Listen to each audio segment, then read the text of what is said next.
Pantone 100. So I'm just going to type 100 in the field and hit Add.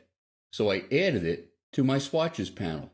The next color is orange. So I'm just going to start typing orange. And as soon as I type in the second letter, it says Pantone Orange 021 CP. And I'm going to hit Add.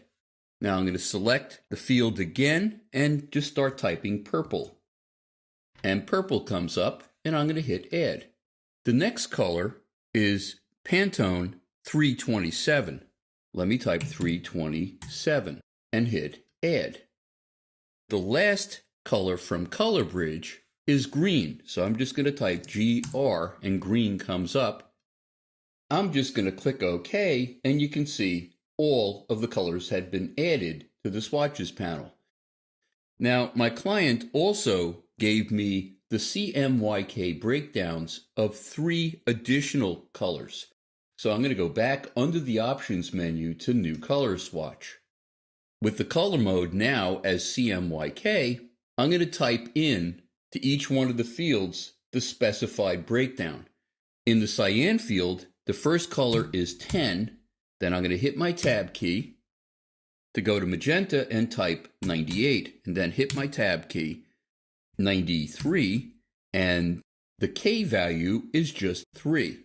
And I'm going to hit Add so I can continue creating other colors.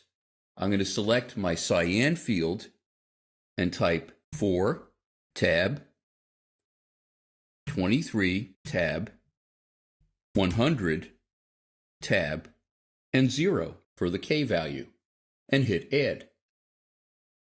The last color is cyan 100, Tab, 42 for magenta, 0 for yellow, and 0 for black, and I'm going to click OK because that's the last color. Now we're going to apply all 8 of these colors to the fills of these rectangles. I'm going to click on Pantone 100 CP and drag it to one of the rectangles. Click on the orange, drag it to the next rectangle, purple to the next, and the 327 is the next. The beginning of the second row is Pantone green, and then the red, this orange, and then the blue. I'm also going to apply blue to this stroke. Well, if I click on the blue and drag it over the top of the stroke, and you can see my pointer now has a little slash mark to its lower right. If I let go, it's going to apply that color to the stroke. Now, let's have some fun with the stroke in the line that's above the coupon.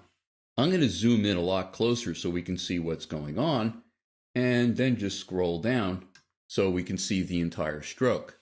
I'm going to go to my selection tool and just click on that line segment with the blue stroke. We're going to create a dashed line for the top of the coupon.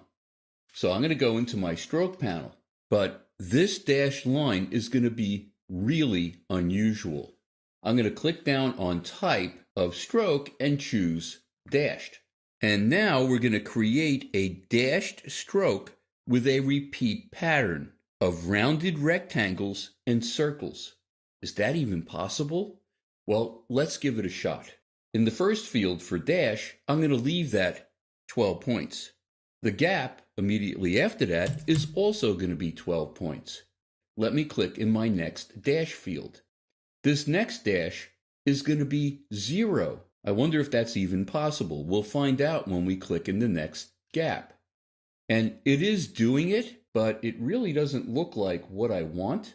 But let's continue. I'm going to type 12 in the next gap, and to apply it, I'm going to click in another field. And now, the secret to creating a rounded rectangle dot pattern. I'm going to click Round Cap in the cap section of the stroke panel. And you can see you're getting dots followed by a rounded rectangle. Very cool.